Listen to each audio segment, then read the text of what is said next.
Hello, welcome back to another episode of Nobody's Doing It Right, the podcast for those who are uncertain. I'm your host, Kat. I'm one of these uncertain people. I'm also a self-awareness guide. I help people through their self-awareness and personal growth journeys. If you're here, you probably found me on TikTok initially. So if you don't know, I offer one-to-one chat sessions. I write books all about topics like these because I am just fascinated and obsessed with them. I'm not a therapist or anything like that, which I try to make as clear as possible in almost all of my content. I'm just a person who really is fascinated by these topics and wants to talk about them and help people who are also struggling with them with a perspective that is more, grounded and based in, personal experience, right? And I think a lot of people resonate with my experience. So yeah, welcome. Today's episode is going to be a question that I've had to ask myself many times, going through my self-worth journey, trying to improve my self-worth, be comfortable with myself, detach my validation and my approval needs from somebody else or some external source, career, money, whatever. That question is, what if you were good enough exactly as you are? What if you, as you are right now, in all your messiness, in all your flaws, in all your imperfections, is good enough? And the reason it's important to ask this question, and I've had to ask this question to myself so many times, is because I think many of us, at least for me, we get wrapped up in the mindset of, okay, I can only do this thing when I finally do this, or when I finally look like this, or I've achieved this. That's the only time I can finally do this thing. Or I can only see myself as good or worthy or important only when I achieve this specific thing. But it's so important to remind ourselves that worth in general, is not something that needs to be earned. And this is something that comes up a lot in my chat sessions with people, where we talk about the idea of being deserving or worthy of feeling good or having good things happen to us.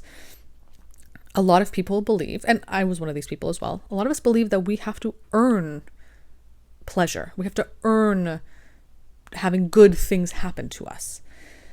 And this isn't to say that, everybody always should have good things happen to them. Of course, people make decisions, and those decisions have consequences, and sometimes those consequences are negative. So, if you do something that is a negative thing, you will elicit negative consequences. And yeah, in those circumstances, I wouldn't say, you should have only positive things happen. No, there are times where you get what you give, right? However, when we look at worth, the concept of self-worth, we have to look at it as like at the core root of our humanness, of our beings. And remember that babies are born worthy of experiencing good things. There is no baby that is more worthy than another, right? In our most basic state, fresh out the womb, no one baby is better than the other, right? No one baby is more worthy than another baby. All of these concepts of self-worth and what we deserve and how good we are come when we factor in, capitalism or success, all that kind of stuff. Romantic partnerships, like all that stuff slowly starts to dictate how we feel about ourselves, because they are now external things that we attach to. Because, when we have something to attach to, something that's tangible, it's easier to conceptualize our place in the world, right?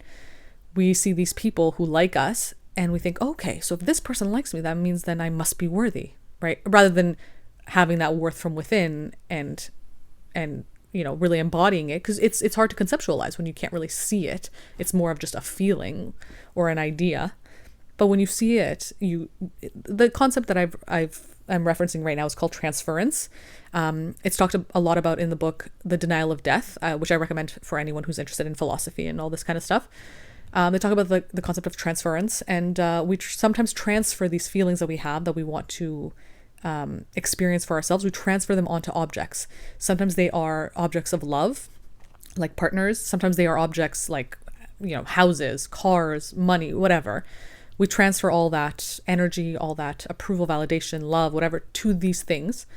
And it's easier to do that. Again, it gives you like a tangible example or reason as to why you should then feel good. Because I bought a house, so now, therefore I should feel good. Realistically though, and this is something again I was talking about in a chat session like yesterday, when you're thinking, okay, when I finally get this thing, I'll finally feel worthy and good, and I'll feel okay, and I can relax, and I can now live my life or whatever. Realistically, when you do get that thing, you'll still have the same mindset, because it's not about the actions. It's not about the achievement. It's about your perception of it. You're seeing this thing as being the reason why now you start loving yourself, or why you see the world differently. But the thing is not the reason you see the world differently. You're the reason you see the world differently. You decide how you see the world, how you see your experience and your place within it. It's always a choice, right? And obviously I mean this in the sense that you could see things one way, and it could be very valid because your circumstances are dictating that perception. Of course, if all your circumstances, your external circumstances are negative, yeah, it totally makes sense that you would see things as negative. And so I'm not trying to like judge or blame anybody for being negative if their life circumstances are negative. Not at all. But, those external circumstances, yeah, are factoring into how you see the world. Totally. And people who have really, really positive external circumstances probably see the world in a really positive way, which is great. But we also know that the opposite can be true as well for people. Some people who have really positive lives and lifestyles and upbringings can also really suffer from depression, or can really just have a perception of things that's not based in what they're seeing on the outside. It's what they feel on the inside, right? And vice versa. And that, again, this isn't to say that depression is something you can just kind of think your way out of or anything like that. But, the way we see the world is so nuanced and unique, and there are aspects of control that we can find in the way we perceive things that can then change the way we see ourselves and then the world around us, right? So the question of what if you are good enough exactly as you are right now is so important, because we are seeing ourselves as this version, this perfect, amazing, productive, getting shit done version of ourselves in the future. And that's the person that we're kind of putting all this love, attention, validation, approval onto, because we're like, okay, but they're the ones who are going to deserve that. So I'll just wait until I become them. But they don't exist, right? They are a figment of your imagination right now. They could exist, but that would mean you'd have to take action in the present, right?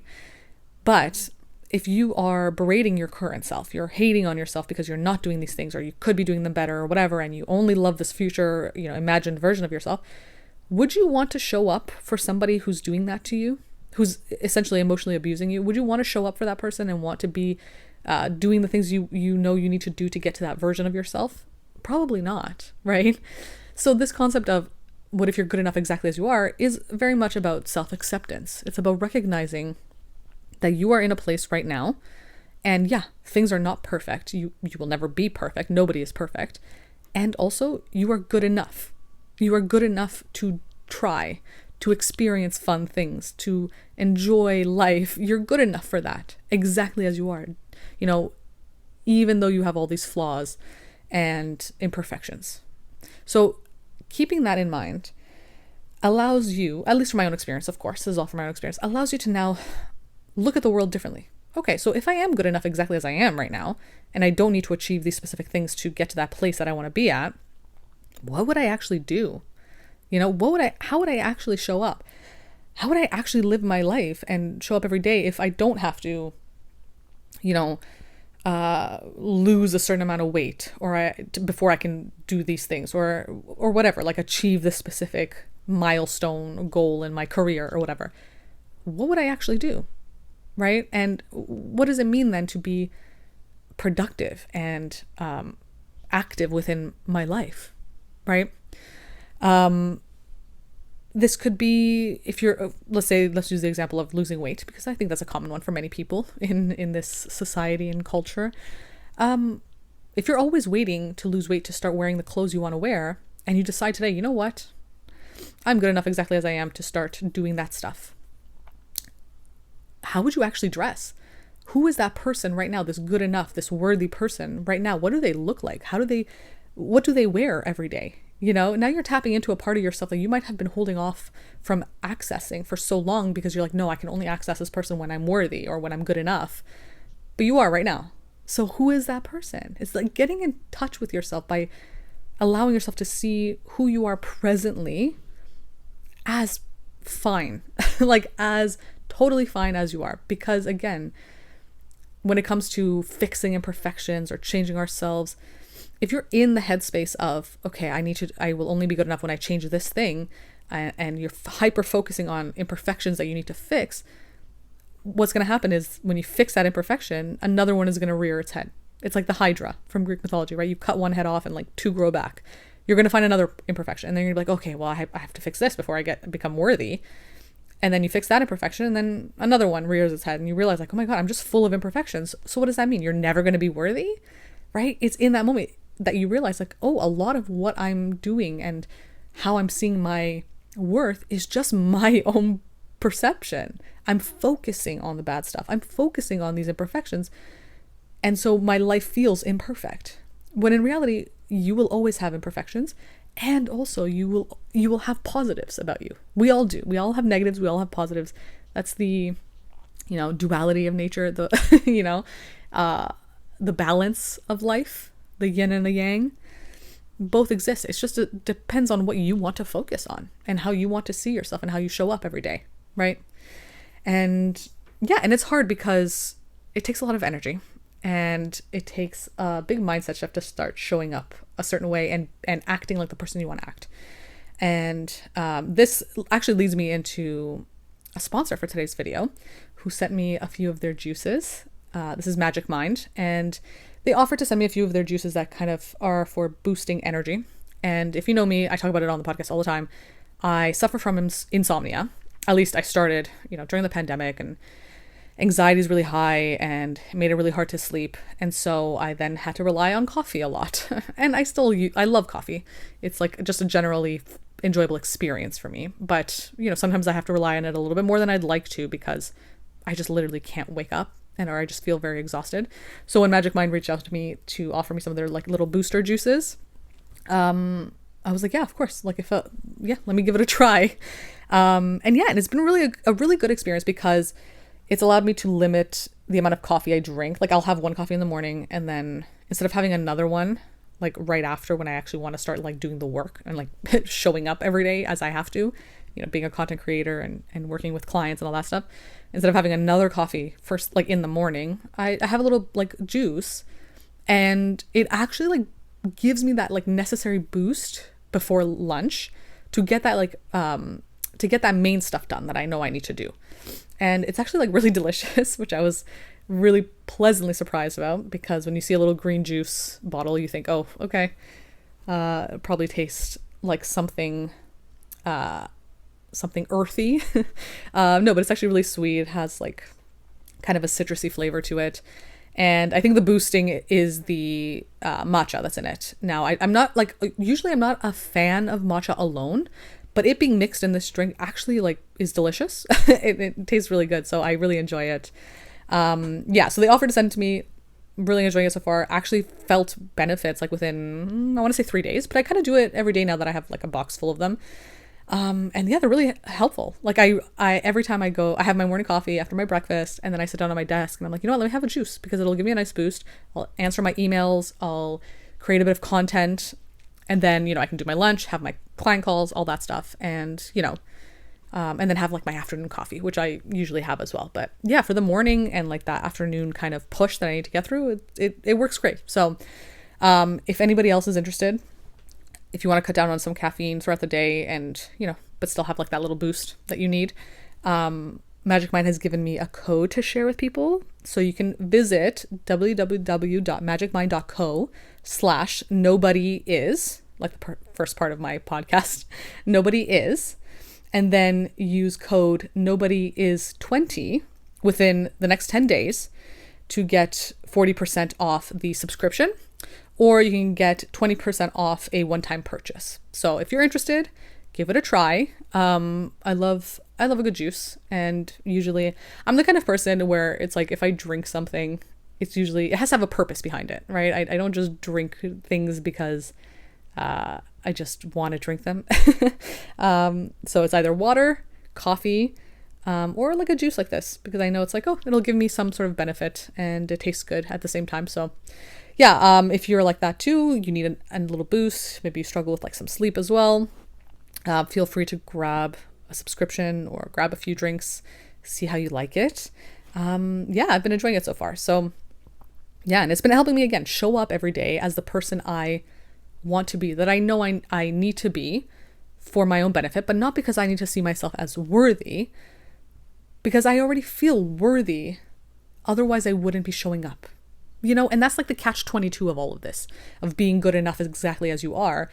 It's both accepting your imperfections, accepting that you will never be this perfect, idealized version of yourself, but also recognizing that you are worthy of doing the things that make you more like this, ideal version of yourself, if that makes sense. I hope that makes sense.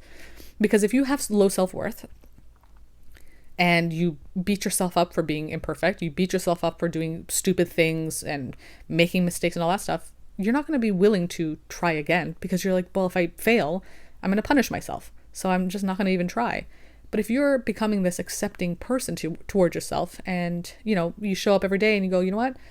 We're good enough. We're good enough exactly as we are. But also I want to try for this. I want to try doing this. I want to, work harder on this, or I want to improve this skill. And, if we fail, we fail. It's fine, but because we're still good enough. Like, the failure doesn't dictate our worth. It's just showing us what we need to improve on, or it's just teaching us a lesson or whatever, right? That being that kind, accepting person towards yourself will make you more confident and comfortable in trying things.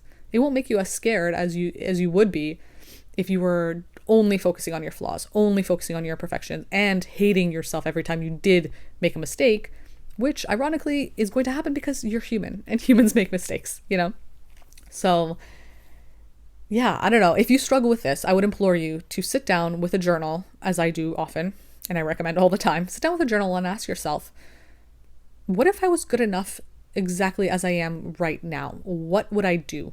What would I do today if I didn't have to only wait until I was this perfect version of myself, until I reached this ideal? Because realistically, you're not going to reach this person while also thinking that you're unworthy of being that person. Because the present you, the you that's sitting here right now listening to this, is the person that's going to build the foundation of that ideal version of yourself.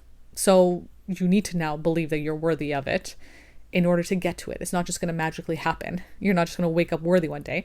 And again, having that belief that, oh, it's just going to happen, that I don't need to worry about it now, that I'm not good enough now, then leads us often to transferring all of that energy and validation, worth, all that stuff to other people or to other things.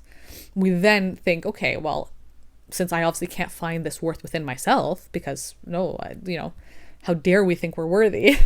It must be in other people. It must be in other things. So, when I make this person fall in love with me, then I'll be worthy. When I achieve that goal, then I'll be this ideal worthy version of myself. But all you're doing is creating gatekeepers to your worth, right? You're making this person that you're trying to make fall in love with you a gatekeeper. And if they say no, so what does that mean? You're never going to find your worth. You're never going to be worthy. Like, who are they? Why do they and their opinion, why does their opinion hold more weight than your opinion of yourself does? The answer to that is because you don't see your opinion as worthy. And the way to remedy that, to start seeing yourself and your opinion and your decision as worthy, is to have the acceptance of, I'm not perfect right now. I never will be. And that's okay. I'm still good enough. I'm still good enough to enjoy life. I'm still good enough to do the things I want to do and wear the things I want to wear and eat the things I want to eat. And just have fun. I'm still good enough for that. And the more you start showing yourself those fun things, also, I'm good enough to be disciplined and to show up the way I want to show up so that I can achieve things that I do want. Not because they hold my worth, but because I will have fun when I achieve them. The more you start doing that stuff, the more you'll start believing and showing yourself proof that, okay, I am worthy. There it is. There's the proof. But you have to kind of see it before you believe it. That's the annoying thing. You have to see the proof and force yourself to give yourself that good stuff, even though it feels off and odd and not right to give yourself pleasure when you feel like such shit and you feel so unworthy. But you have to do it. You have to push through that discomfort. Start showing yourself the good stuff. Buy yourself that thing that you are waiting to buy because, only these types of people deserve to have this, whatever that is for you. It's different for everybody. Just do it and see how you feel. And most of the time you will feel good. There will be some discomfort, obviously, because you'll be like, oh, I shouldn't have, I don't deserve this, whatever. But the other part of you, maybe that child part of you, will really, really revel in that and really have fun. Focus on that stuff. Focus on those good feelings. Focus on the good stuff. Really try to stay mindful, because again, what you focus on becomes your reality ultimately. And the good news is that means that you are in more control than you think you are. So yeah, I hope this episode was helpful, and I hope it reframed a bit of self-worth for you and what that means and what that looks like, and how to slowly start believing that you are worthy. It really just comes down to asking yourself, what would I do right now? What would I do today if I was worthy and good enough and there was nothing I needed to fix about myself? What would I do? And you'd be amazed how many things come to mind, because there are a lot of things you're probably like closing yourself off from experiencing because you're like, no, I'm not ready yet. But the moment you embody the feeling of, okay, I'm ready. Let's say I'm ready. I'm fully fixed. I'm fully formed, whatever. The floodgates open and you have like so many ideas of what you want to do or what you've been holding yourself back from doing. And it's bittersweet because you're like, oh, I can't believe I've waited this long for this, but also better, later than never, right? So yeah, I hope you enjoyed this episode. I hope it was helpful, insightful. I hope it was a tool for your own personal growth if you needed that extra push to really like solidify this idea in your head. And yeah, I'll be back again next week with another episode.